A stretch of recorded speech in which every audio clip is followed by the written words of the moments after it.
Hey, John, welcome to Cleveland.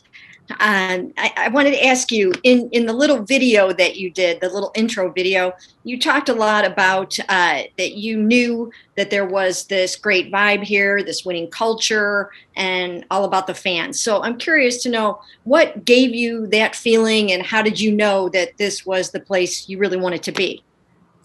Yeah, I mean, you just ask around. I know guys that were formerly here on the Browns. I have a roommate from college. He's born and raised in Cleveland, loves the city. He'll choose this place over anywhere.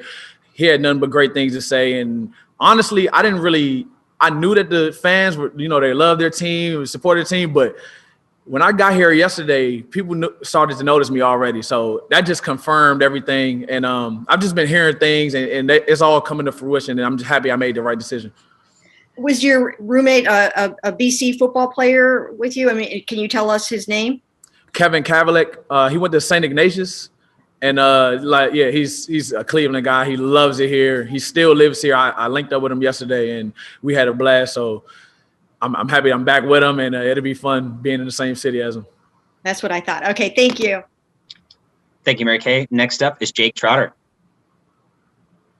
Hey, John.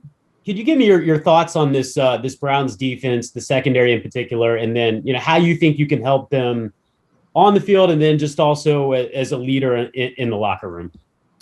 Yeah, it's a young, vibrant group. That guys that can play, guys that can run, great athletes, versatile guys.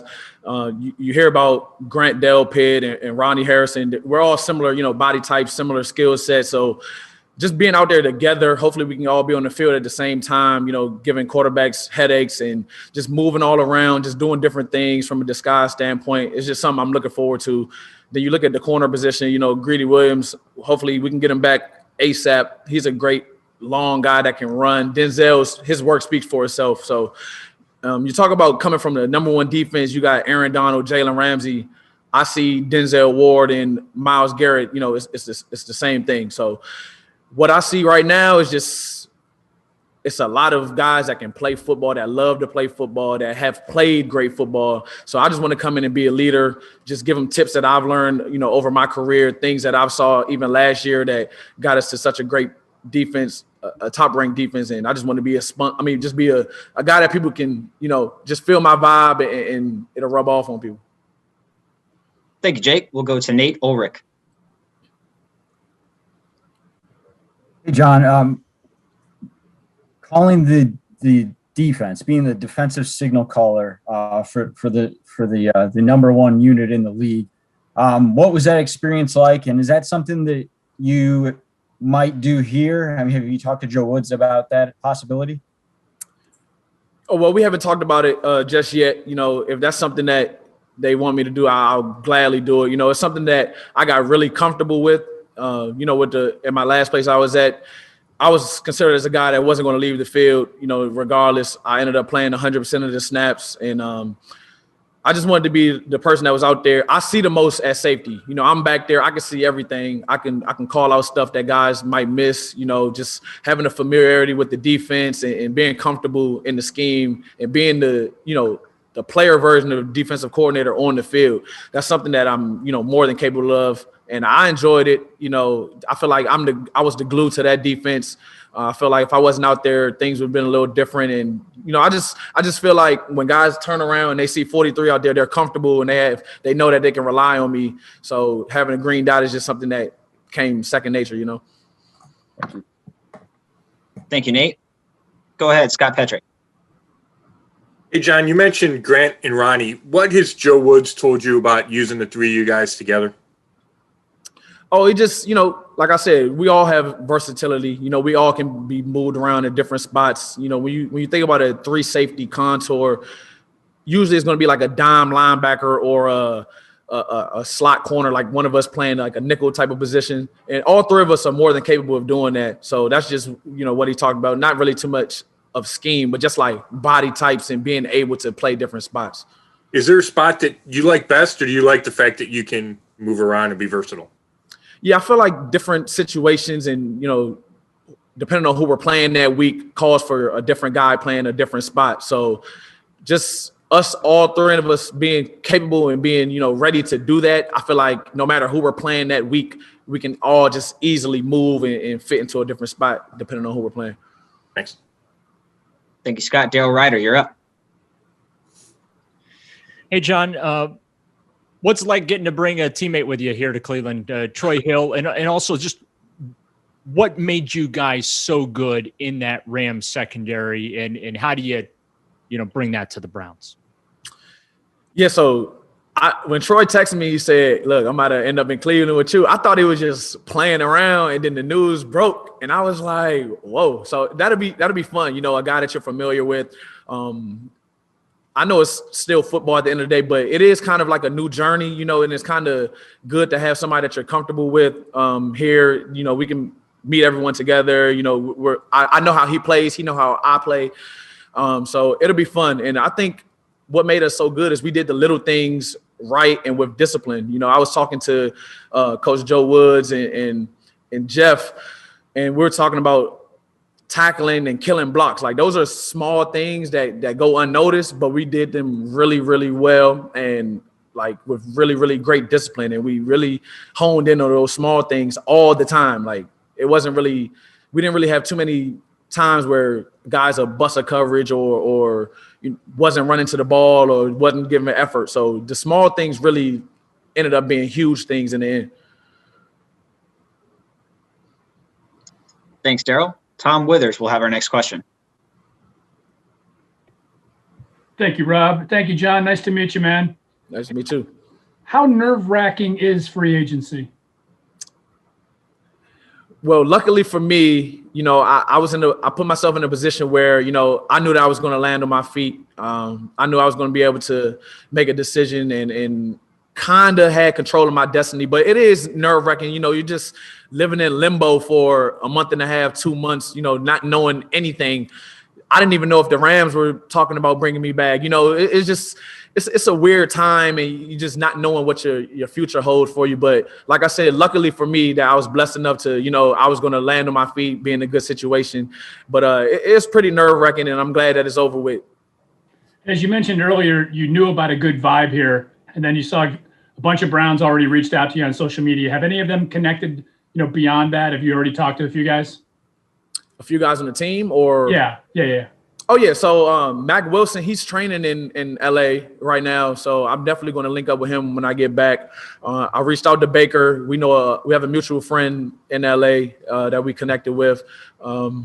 Obviously Troy, but I'm going to get on to the other guys, I just had to come here and make sure everything was real first. I had to get, I had to get settled in, but I'll definitely reach out to, especially, Del Pitt and Ronnie, just to get acquainted and get ready to go to work.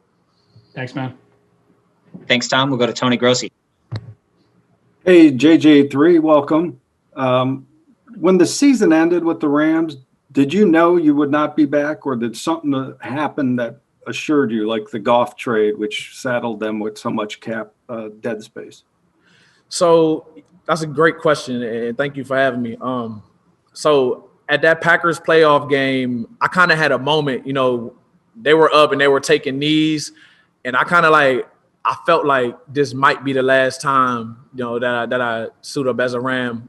Just the way things were going, guys had gotten extensions early in the year, and I was kind of, the one that got left out. So I just kind of felt like, it might be the last time. But I did have a little hope that something will happen and I'll end up staying there. But, I was ready for it. So, free agency was a big step, and I was ready for it. So, and to clarify one thing about your teammate, Troy Hill, did you not recruit him? You didn't talk to him after you signed? I had talked to him. I wouldn't say I recruited, but, I had said, like, hey, man, look, if things ain't adding up, you know how I am. You can get right over here with me. So, and like I said, when he texted me that he was coming here, I didn't believe him. I was like, I thought he was just talking. And then I saw the news break, and I was just like, okay, it's business now. So I'm glad we have him here. I know you all will love him here. So it's going to be fun. Thank you. Thank you, Tony. Let's go back to Mary Kay Cabot. Yeah, I was just wondering, someone told me the first day that you agreed to terms here that you actually turned down significantly more money from another team because you wanted to be here in Cleveland so badly, which I thought was really significant. Can you just tell us a little bit about that? Yeah, I know I mentioned earlier in the interview, I felt like it was a opportunity of a lifetime, you know, coming to a situation that things are moving in the right direction. That's like rare in this business. You know, it's really a business. It's rare that people care about you. People actually, you know, appreciate you and want to do things the right way. And this city as a whole, let alone the organization, it drips that. And I just felt it. You know, I had a young group, one young secondary, a great defense. We can get a rush on the quarterback. I'm like, it'll be a perfect fit to get out here to Cleveland. So it was a no-brainer. Thank you. Thank you, Mary Kay. Next up is Dan Lobby. Hey, John, congratulations. I'm just wondering, kind of considering your journey to the NFL here, you know, you weren't like a super big time recruit. You were a 3rd round pick. Can you kind of put in perspective what it means to you to kind of get this contract and you know, finally kind of get what you were after here? Yeah. I wasn't highly recruited coming out of high school. You know, Boston College was like my biggest offer. I committed right on this spot. Like you said, I went 3rd round. I've always felt like I was a great football player, but sometimes, you know, the situations that you're in, you kind of get overlooked. So just taking everything one step at a time, one day at a time, you know, it just ended up paying off. And I just looked at it as win wherever your feet are and, you know, you can live with the results. So getting to this point, you know, I'm extremely blessed. I'm extremely grateful. It's a once in a lifetime opportunity. And I understand that, and I won't, you know, let that go to waste or soil that opportunity. So it is a blessing, and it's just like a true testament to all the hard work that, you know, that people don't see. You know, they see, oh, he came from Boston College, he did X, Y, and Z, but all the days that people didn't see, you know, is a testament to that. So I'm just extremely blessed and happy. Has it hit you yet, or has it just been too much of a whirlwind? I think today when I signed it, that's why I said, you know, on Monday you agree, but it's kind of like anything could happen. You know, I could have busted a physical. I don't know. Anything could happen. So I think today when I put that ink to the paper, it was like, okay, I'm in the building. You know, I'm talking ball with the coaches. I'm talking, you know, where they see me fitting and stuff like that. So it's all hitting me. Thank you. No Thank problem. you, Dan. Let's take 2 more for John. We'll go to Nate Ulrich, and then we'll wrap with Scott Petrick. Nate? Hey, John, so you passed your physical and signed officially then, right? Correct. Okay. You know, I wanted to ask you about just the idea of being a team's top target in free agency. You know, the Browns obviously had their big turnaround year last year and you know, went to the divisional round. How appealing is it for you to be a guy that they identified can really help them take the next step, you know, and elevate the defense as they try to, you know, make that push to their ultimate goal? Yeah, I automatically think of, you know, with great power comes great responsibility. You know, I see it as I got to come right in, get to work. You know, things that I was doing in, you know, at the Rams. You know, I can't do that here. I have to be even truer professional. People speak that I'm a true professional, but I got to ramp things up a little bit. You know, they invested in me, so I have to give them back what they invested in me, and I'm just looking forward to it. Looking forward to being the same person every day. I'm looking forward to coming to work with a positive attitude, rubbing off on people, and most importantly, winning. That's the goal. That's why they brought me in, and to establish a great defense, which we have the foundation to do it. But, you know, a guy like me, I feel like wholeheartedly that we could take the next step. Thank you very much, Nate. And our final question for John goes to Scott Petrick. Hey, John, you mentioned pass rush. Have you met Tack? Do you know him at all? Well, I just bumped into him today, but I hadn't known him before this. Okay, and then what's it like playing with a guy like Aaron Donald that's a Defensive Player of the Year? And then you mentioned you think Miles is in that same category, then leaving but having another guy just like that on your new team. Yeah, it's funny because we all marvel at the you know, the work that they do on the field on Sundays on game day, but Aaron Donald is probably the hardest working person I've seen in my life. It's like tireless. Like sometimes it's like, Aaron, like, do you have a chill button? Like, can you stop? So he's the hardest working guy I've ever seen, hands down. And it shows. So I'm just looking forward to getting in here with Miles. I know I've heard great things about him as well. Like, he's pretty similar.